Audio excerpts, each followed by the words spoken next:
দাদা হুজুর পীর কেবলা জামানায় আমার আপনার পীরকে জানে মারার জন্য গোবরডাঙ্গার জমিদার ব্যক্তি, পাওয়ারফুল ব্যক্তি, যার কথায় মানুষ উঠত, যার কথায় মানুষ বসত, একজন পাওয়ারফুল ব্যক্তি ফুরফুরার পীর আবু বকর দাদা হুজুরের সিনার দিকে বন্দুকের নল করে দিয়ে একটা নাই দুটো নাই তিনটে গুলি চালিয়েছিল।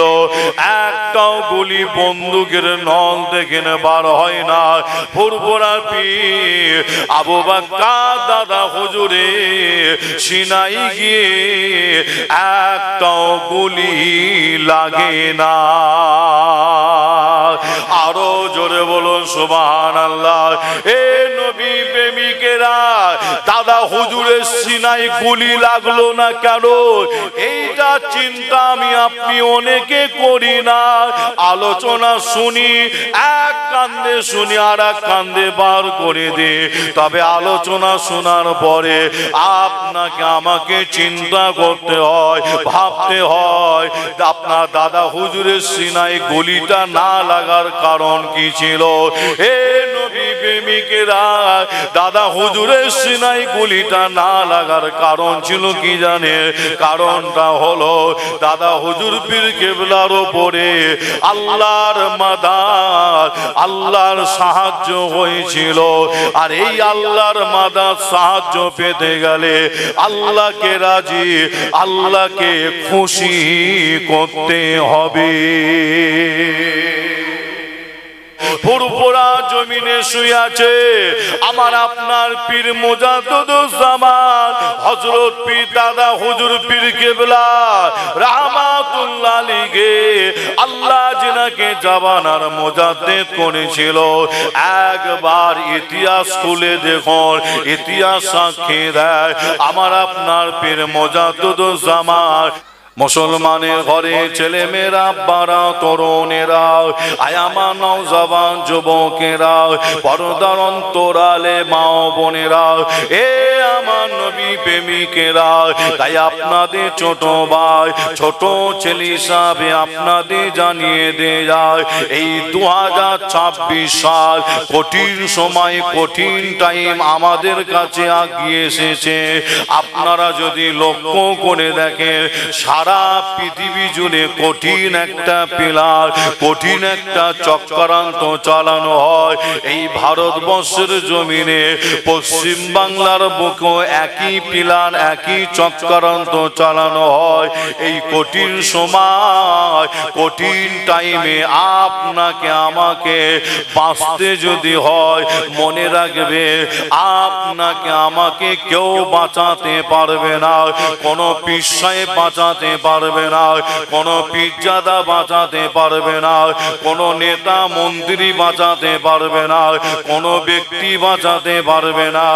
এ নবী প্রেমিকেরা, যদি বাঁচতে যদি চান, একমাত্র আল্লাহর সাহায্য, আল্লাহর মাদাদ আপনাকে আমাকে বাঁচাতে পারে, আপনাকে আমাকে হেফাজত করতে পারে, আপনাকে আমাকে রিহাই করতে পারে। এ নবী প্রেমিকেরা, এই কঠিন সময়, কঠিন টাইমে আল্লাহর মাদাদ, সাহায্য আমি আপনি পাবো কিভাবে?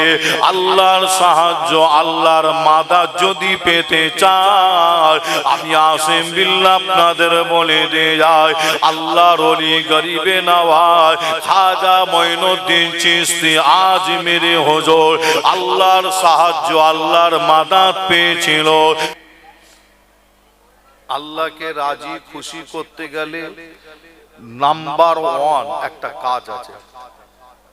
অনেক কাজ আছে, তবে নাম্বার 1 কাজটার নাম বলে দিয়ে যাই।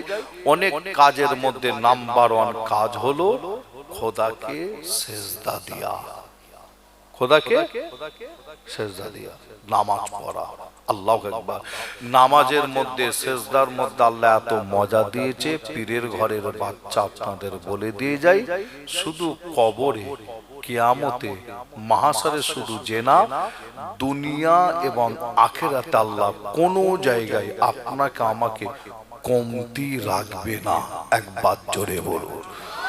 আর আল্লাহ সাহায্য, আল্লাহর মাদাদ যদি কোনো ব্যক্তি বা কোনো মুসলমান মনে করে আল্লাহ সাহায্য, আল্লাহর মাদাদ আমার প্রয়োজন আছে, দরকার আছে, তাহলে ওই মুসলমানটাকে, ওই ব্যক্তিটাকে সর্বপ্রথম এই কাজটা করতে হয়, খোদাকে সেজদা দিতে হয়, নামাজ পড়তে হয়।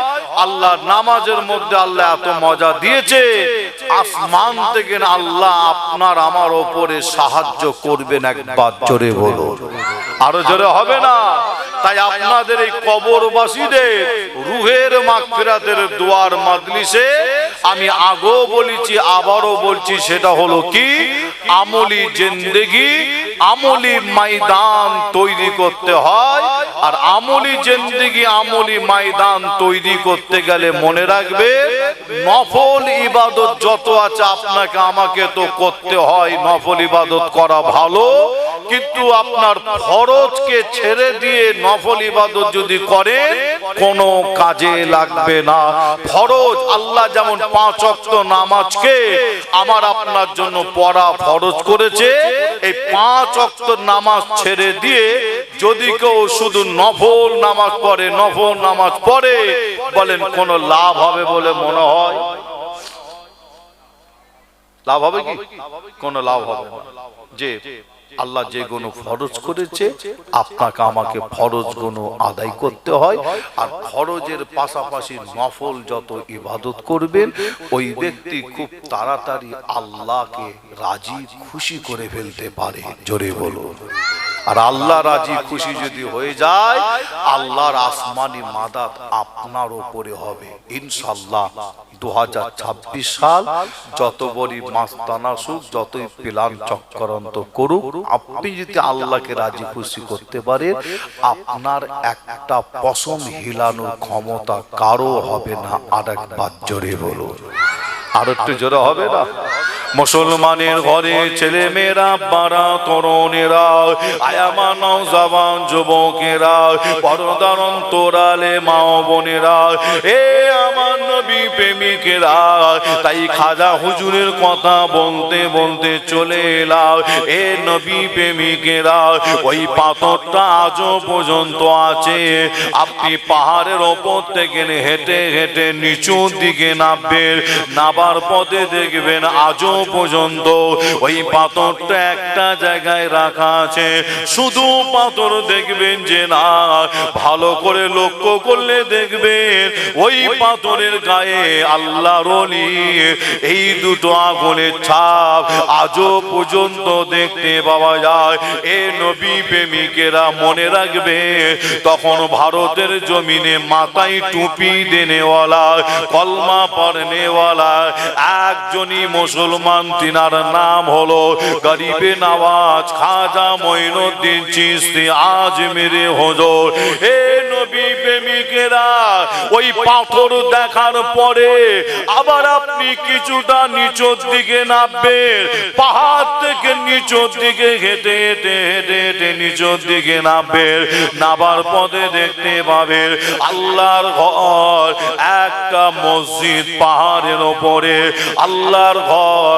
ওই মসজিদের পাশে লক্ষ্য করে দেখবেন একটা গাছ দাঁড়িয়ে আছে, যে গাছটা আপনাদের গ্রামে পাড়ায় অনেক জায়গায় দেখতে পাওয়া যায়, অবশ্যই আপনাদের গ্রামে আছে। গাছটার নাম হলো নিম গাছ। নিম গাছ। হে নবী প্রেমিকেরা, আল্লাহর ওলির যখন কথা বলেছি এতটুকুন বলে দিয়ে যায়। হে নবী প্রেমিকেরা, ওই নিম গাছের স্বাদ হলো আমরা জানি তেতো, কিন্তু আপনাদের জানিয়ে দিয়ে যায় ওই নিম গাছের একদিকের ডাল ভেঙে পাতাটা চিবোবে, তার স্বাদটা পাবেন আপনি তেতো, কিন্তু আবার আর একদিকের ডাল ভেঙে পাতা চিবোবে, তার স্বাদটা আপনি মিষ্টি পাবে। আরো জোরে বলুন সুবহানাল্লাহ। গাছ হলো একটা, স্বাদ হলো দুটো। এ নবী প্রেমিকেরা, তাই আপনাদের জানিয়ে দেয় হিন্দুস্তানে গুলিস্তানের বাদশাহ বলা হয় গরিবে নওয়াজ খাজা হুজুরকে। আল্লাহর ওলির মোহাব্বতের মানুষেরা আপনাদের জানিয়ে দিয়ে যায় ওই পাহাড় থেকে আবার আপনি কিছুটা হেঁটে হেঁটে নামবেন। হেঁটে হেঁটে নামার পথে আপনি দেখতে পাবেন একদম নিচুর দিকে যখন নেমে চলে আসবে, নিচুই নামার পথে আপনি দেখতে পাবেন আপনার সামনে একটা বড় সাগর, একটা বড় সাগর। ওই সাগরটার নাম খাজা হুজুরের জীবনের মধ্যে পাওয়া যায় আনা সাগর বলা হয়, আনা সাগর বলা হয়। এ নবী প্রেমিকেরা, আনা সাগরটা ছোট সাগর যে না, বিশাল বড় একটা সাগর। আমি আসিম বিল্লাহ গিয়েছিলাম, আল্লাহ আমাকে যাওয়ার তৌফিক দিয়েছিল। আমি আসিম বিল্লাহ ওই আনা সাগরের ধারে গিয়ে আমি দেখলাম কি জানে, ভালো করে লক্ষ্য করে দেখলাম ওই আনা সাগরের মাঝখানে আবার একটা দ্বীপ আছে। ওই দ্বীপে যাওয়ার জন্য, আপনার দ্বীপে যাওয়ার জন্য আপনার স্পিরিট বোট রাখা আছে। স্পিরিট বোট ছাড়া হয় ওই দ্বীপে আপনাকে স্পিরিট বোটে করে নিয়ে যাবে, আবার স্পিরিট বোটে করে নিয়ে চলে আসবে। এ নবী প্রেমিকেরা, তার মানে সাগরটা ছোট নয়, বিরাট বড় সাগর। এ নবী প্রেমিকেরা, ইতিহাস সাক্ষী দেয় কি জানে, রাজস্থানের মানুষ ওই সময় আনা সাগরের পানি ব্যবহার করত মরুভূমি এলাকা, আজমির শরীফ মরুভূমি এলাকা, পানি পাওয়া খুবই কঠিন ব্যাপার। মরুভূমি এলাকায় টপ করে পানি পাওয়া যায় না। এ নবী প্রেমিকেরা, ওই আনা সাগরের পানিটা আজমির শরীফের মানুষ, রাজস্থানের মানুষ ব্যবহার করত। কিন্তু আপনাদের জানিয়ে দিয়ে যায় আল্লাহর ওলি গরিবে নওয়াজ এই ভারতের জমিনে একটাই মুসলমান, তিনিও ওই আনা সাগরের পানি ব্যবহার করত। ইতিহাস সাক্ষী দেয় ওই সময় কিছু মানুষের মনে রাগ হলো, এই মঈনুদ্দিনকে এই পানিটা ব্যবহার করতে দেওয়া হবে না, খাজা হুজুরকে ব্যবহার করতে দেওয়া হবে না। এ নবী প্রেমিকেরা, ওই সময় একটা কড়া আইন জারি করেছিল। আইনটা হলো খাজা হুজুর মঈনুদ্দিন যেন আনা সাগরের পানি ব্যবহার করতে না পারে। এই কড়া আইন জারি করার পরে আল্লাহর ওলি ওই সময় করেছিল কি জানে, হাতে একটা বদনা লুটা হাতে করে নিয়ে ওই আনা সাগরের ধারে টুকটুক করে আগিয়ে গিয়ে আনা সাগরে ওই লুটাটা বদনাটা ডুবিয়ে দিয়ে বলেছিল, আল্লাহর ওলি ওই পানিকে বলেছিল, এ পানি, এ আনা সাগরের পানি, আল্লাহর হুকুমে তোরা সব আমার লুটার মধ্যে চলে আয়, চলে আয়, চলে আয়। আল্লাহর ওলির মুখের কথাটা ওই সময় আল্লাহ দরবারে কবুল হয়ে গিয়ে আনা সাগরের টোটাল পানিটা আল্লাহর ওলির লুটার মধ্যে চলে এসেছিল।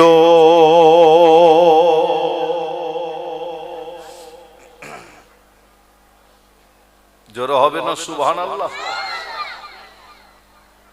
নিশ্চয়ই অনেকে আপনারা গেছেন, এখানে আছে, দেখেছেন আনা সাগর, দেখেন না? যে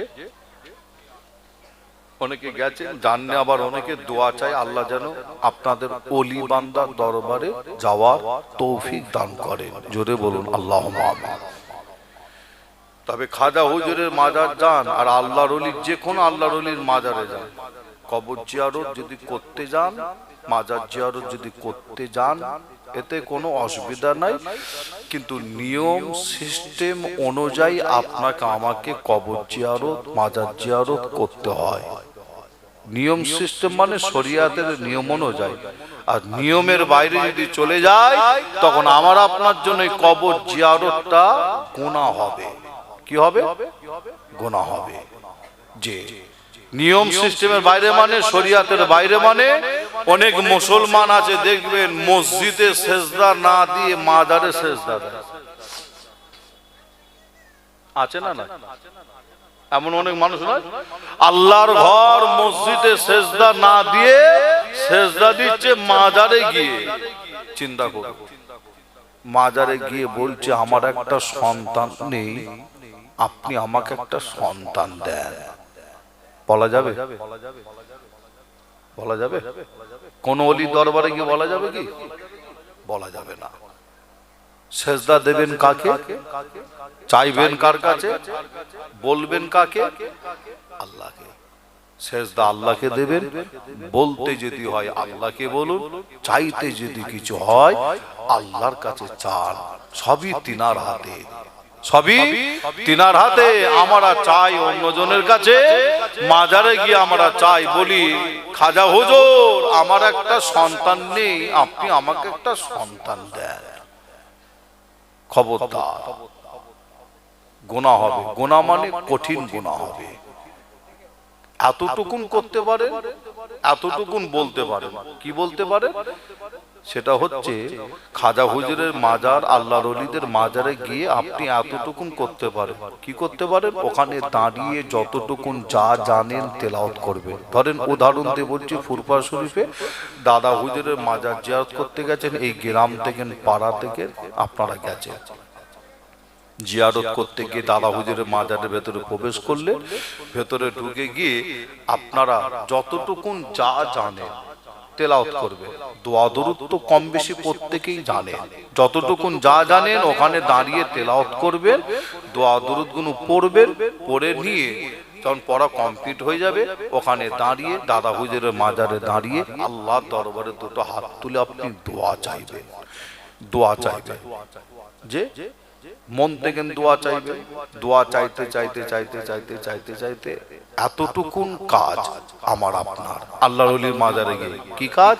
দোয়া চাইতে চাইতে আল্লাহকে বলবেন, আল্লাহ আপনার ওলি বান্দা, আপনি যাকে জাবানার মুজাদ্দেদ করেছে, তিনার দরবারে আমি এসেছি আল্লাহ, সেই ভাঙর থেকে। আল্লাহ পাক আপনি আপনার ওলি বান্দা দাদা হুজুরের ওসিলায় আল্লাহ আপনি আমার দোয়াগুলোকে কবুল করুন, কবুল করুন। যে দাদা হুজুরের ওসিলায় আল্লাহ আপনি আমার দোয়াগুলোকে কবুল করুন। যখনই দাদা হুজুরের ওসিলা দিয়ে আল্লাহ দরবারে দোয়া চাইবে, আমার আল্লাহ ওই সময় ওই ওলি বান্দার ওসিলায় আমার আপনার মতন গুনাহগারের হাতকে আল্লাহ, ওই ওলি বান্দার ওসিলায় আমার আপনার মতন গুনাহগারের হাতকে আল্লাহ কবুল করে। জোরে বলো, জোরে হবে না? কিন্তু আমরা গিয়ে করি কি? মাজারে কিছু ব্যক্তি, কিছু মানুষ আছে, কিছু মুসলমান আছে, মাজারে গিয়ে ছেলে চায়, ছেলে চাই, ছেলে হচ্ছে না, মাজারে গিয়ে চাইছে। মাজারে গাছ আছে, লাল সুতো বাঁধতে বাঁধতে, গেরম বাঁধতে বাঁধতে গাছটাই সুতোতে ভর্তি করে ফেলেছে। ঠিক বলছি না ভুল বলছি? বলে ভুল বলছি কি? এই হারোয়ার গোরাচাঁদ আব্বাসী হুজুর মাজারে গেছে, জানেন? হারোয়ার গোরাচাঁদ আব্বাসী হুজুরের মাজারের জলসা একটা হয় ব্রিজের নিচেই। আমি গিয়েছিলাম জলসা করতে।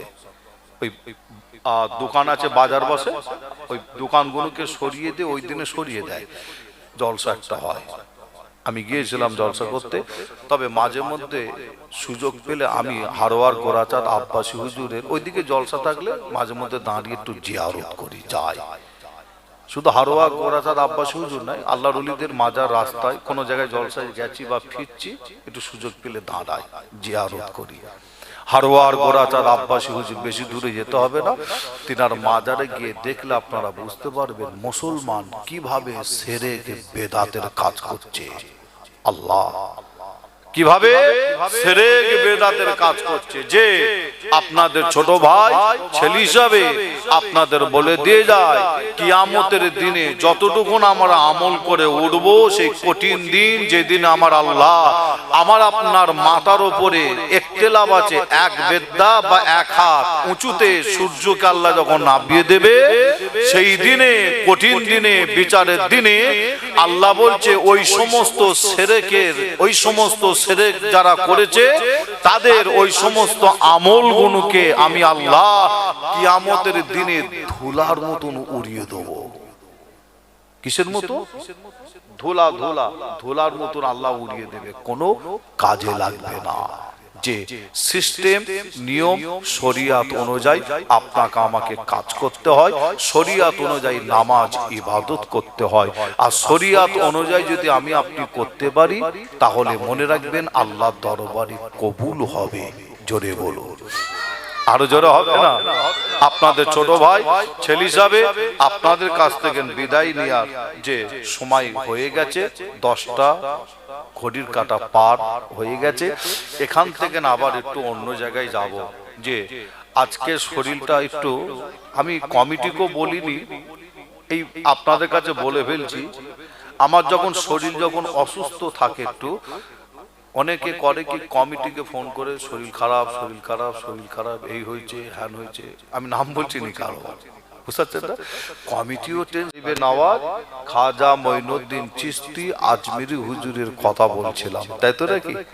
যে আপনাদের ছোট ভাই ছেলে হিসাবে আপনাদের কাছ থেকে বিদায় নেওয়ার আগে আপনাদের বলে দিয়ে যাই, হিন্দুস্তানের বাদশা বলা হয়। অনেকে আপনারা গেছেন খাজা হুজুরের মাজার জিয়ারত করেছেন, দোয়া নিয়ে এসেছেন। অনেক টাইমে অনেক সময় এই গ্রাম থেকে পাড়া থেকে বহু মানুষ যায়, কি যায় না? যে আপনাদের জানায় খাজা হুজুরকে যখন জানে মারতে পারে না, খাজা হুজুরের জীবনী সাক্ষী দেয়, ওই সময় ওই রাজস্থান আজমির শরীফের জমিনে একটা বড় টপ র্যাঙ্কের মাস্তান তৈরি হলো আল্লাহর ওলিকে জানে মারার জন্য।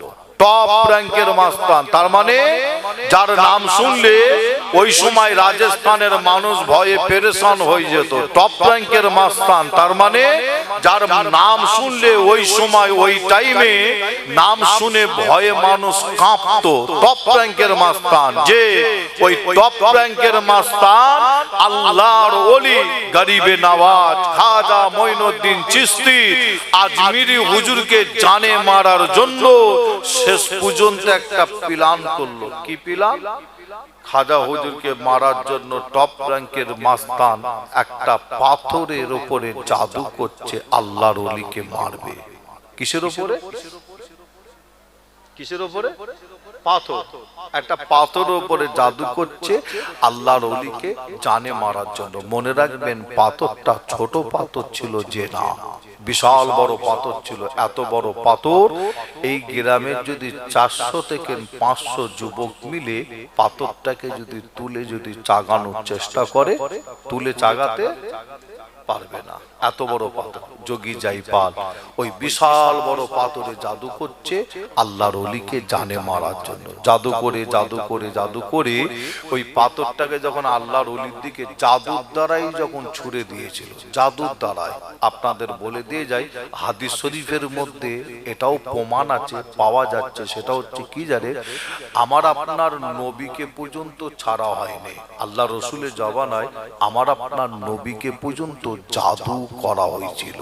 যে ওদিকে আলোচনা নিয়ে যাচ্ছে না, আপনাদের যেটা বলতে চাই, আল্লাহর ওলি গরিবে নওয়াজ খাজা মঈনুদ্দিন চিশতি আজমিরি হুজুরকে জানে মারার জন্য বিশাল বড় পাথরে যখন জাদু করে ওই পাথরটাকে যখন আল্লাহর ওলির দিকে ছুড়ে দিল, পাথরটা যখন উড়ে আসছে আল্লাহর ওলির মাথায় পড়ে যাবে, আল্লাহর ওলির ঘাড়ে পড়ে যাবে, আল্লাহর ওলি মারা যাবে, ওদের মনটা খুশি হয়ে যাবে। খাজা হুজুর মারা যাবে, ওদের মনটা খুশি হয়ে যাবে। এই না মনে করে যখন পাথরটাকে ছুড়ে দেওয়া হলো, আল্লাহর ওলি ওই সময় করেছিল কি জানেন, পাথরটা উড়ে আসছে, আল্লাহর ওলি গরিবে নওয়াজ খাজা মঈনুদ্দিন চিশতি আজমিরি হুজুরের জীবনীর মধ্যে পাওয়া যায়, কিতাবের মধ্যে পাওয়া যায়। আল্লাহর ওলি ওই সময় তিনি একটা হাত ওই পাথরের দিকে করে দিয়েছিল, একটা হাত আসমানের দিকে অর্থাৎ পাথরের দিকে খাজা হুজুর হাতটা করে দিয়ে আল্লাহর ওলি ওই সময় পাথরকে বলেছিল, এ পাথর আল্লাহ যদি হুকুম হয় আমি মঈনুদ্দিন বলছি, আমার মাথার উপরে, আমার ঘাড়ের উপরে, পিঠের উপরে সে পর এ পাথর, আল্লাহ যদি হুকুম যদি না হয়, তুই ওই জায়গায় ওই অবস্থায় রয়ে যা, রয়ে যা, রয়ে যা। আল্লাহু আকবার। আল্লাহর ওলির মুখের কথাটা ওই সময় আল্লাহর দরবারে কবুল হয়ে গিয়ে ওই পাথরটা ওই সময় ওই জায়গায় ওই অবস্থায় রয়ে গিয়েছিল। একবার জোরে বলো, জোরে হবে না? আপনারা বলুন, খাজা হুজুরের জীবনীর মধ্যে শুধু এই ঘটনাটা পাওয়া যাবে, না যদি মনে করে নিজের চামড়ার চোখে একবার ওই পাথরটা দেখে আসবো? আছে আজও? পাথরটা কি আছে আজও? দেখা যাবে না? যে যদি কেউ মনে করে নিজের চামড়ার চোখে দেখবো, আজও আছে। পাথরটা দেখার জন্য করতে হয় কি, আল্লাহর ওলি গরিবে নওয়াজ খাজা মঈনুদ্দিন চিশতি আজমিরি হুজুরের মাজার জিয়ারত করবে। মাজার জিয়ারত করার পরে মাজারের একটা বিশাল বড় চাতান আছে, ওই চাতানে দাঁড়িয়ে আপনি ওপর দিকে তাকালে দেখতে পাবে বিশাল বড় একটা পাহাড়। পাহাড়টার নাম খাজা হুজুরের জীবনের মধ্যে পাওয়া যায় তারাগড় পাহাড়, অনেক উঁচু পাহাড়। ওই পাহাড়টার উপরে উঠতে হয় পাথরটা দেখার জন্য। নিচু থেকে গাড়ি ভাড়া পাওয়া যায়, গাড়ি চেপে আপনি পাহাড়ের উপরে উঠবেন। পাহাড়ের উপরে ওঠার পরে দেখবেন পাহাড়ের উপরে আল্লাহর ওলিদের মাজার, শহীদান হুজুরদের মাজার। ওই তারাগড় পাহাড়ের উপরে মাজার জিয়ারত করবেন। মাজার জিয়ারত করার পরে আপনি আবার ওই গাড়ি চেপে যদি আবার আপনি নিচই যদি নেমে পড়েন, পাথরটা আপনি দেখতে পাবেন যে না। পাথর দেখার জন্য আপনাকে করতে হবে কি, গাড়ি চেপে উঠেছেন ঠিক কথা, গাড়ি চেপে নামলে হবে না। অর্থাৎ ওই পাহাড়ের ওপর দিয়ে একটা রাস্তা করা আছে, হেঁটে হেঁটে হেঁটে হেঁটে নামার জন্য। যে গাড়ি ছেড়ে দিতে হবে, ওই রাস্তাতে আপনি হেঁটে হেঁটে হেঁটে হেঁটে নিচের দিকে নামবেন। নামার পথে দেখবেন আজও পর্যন্ত সেই পাথরটা একটা জায়গায় রাখা আছে। শুধু পাথর দেখবেন যে না, ভালো করে লক্ষ্য করলে দেখবেন ওই পাথরের গায়ে আল্লাহর ওলির এই দুটো আঙ্গুলের ছাপ আজও পর্যন্ত দেখতে পাওয়া যায়। জোরে বলো, আর একটু জোরে হবে না? নবী নবী ইয়া নবী ইয়া নবী ইয়া নবী ইয়া নবী জমিন ও জামা तुम्हारे लिए मक्के ओ मक्का तुम्हारे लिए जमीन ओ जामा तुम्हारे लिए मक्के ओ मक्का तुम्हारे लिए नबी या नबी या नबी नबी या नबी या नबी नबी या नबी या नबी नबी या नबी या नबी आरशे आजीम तुम्हारे लिए साफा मरवा तुम्हारे लिए। জোরে হবে না সুবহানাল্লাহ? আর একটু জোরে হবে না? আরশে আজিম তোমারে লিয়ে সাফা মারওয়া तुम्हारे लिए हाजिर असवा तुम्हारे लिए मदीना वाला तुम्हारे लिए नबी या नबी या नबी नबी या नबी या नबी नबी या नबी या नबी नबी या नबी या नबी अल्लाहुम्मा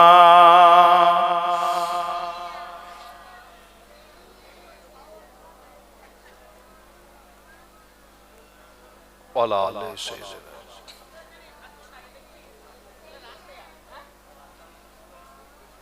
আমার দিনদার ইমানদার নেককার আল্লাহওয়ালা ভাইজানেরা, জওয়ান যুবকেরা, পদ্মার অন্তরের আড়ালে অবস্থিত আমার মা ও বোনেরা, আলোচনা করতে করতে ছেড়ে রেখেলাম কোথায়? গাড়িতে থাকে। গ্রামের মানুষও চিন্তা করে কি হবে, শরীর খারাপ করছে শুধু হুজুর, তাই তো নাকি? হ্যাঁ। আর আমি কি করি জানেন, শরীর খারাপ যখন থাকে হয় আল্লাহ পাকের হুকুম, আল্লাহ পাকের হুকুম, তাই তো নাকি? যে আমি যখন দেখি আমি জলসাটায় যেতে পারবো, বলার দরকার নেই। যখন আমি যেতে পারবো বলার দরকার নেই। কেন? তাদের আবার টেনশন দিয়া, তাই তো নাকি? যাই হোক, তারপরও একটু আপনার ঠান্ডা গরম, আপনার ঠান্ডার সময় চলছে, আবার গাড়িতে উঠছি, গাড়িতে আমার ধারণা মনে হয় এটাই হয়েছে, মনে হয় গাড়িতে উঠছি, গাড়িতে আবার সেই হিটার থাকে না, হিটার থাকে, আপনার গরম হাওয়া বেরোয়, বুঝতে পারলে? এই কদিন ধরে একটু ব্যবহার করেছি তো, ঠান্ডা আর গরম, এতে একটু শরীরটা, অর্থাৎ চোখ দিয়ে পানি একটু বার হচ্ছে, চোখ নাক দুটোই মোটামুটি কাজ হচ্ছে, বুঝতে পারছে? দোয়া চান আল্লাহ যেন সুস্থ করেন, ভালো করেন। আমিও দোয়া চাই আল্লাহ আপনাদের সকলের শরীর সুস্থ রাখেন, ভালো রাখেন। আল্লাহ আমাদের এই মাহফিলকে কবুল করেন, জোরে বলুন আল্লাহুম্মা আমিন। আমাদের কাছে এসে হাজির হয়েছে আমাদের মহব্বত ভালোবাসার মানুষ, আপনাদের খুব পরিচিত কাছের মানুষ, আমাদের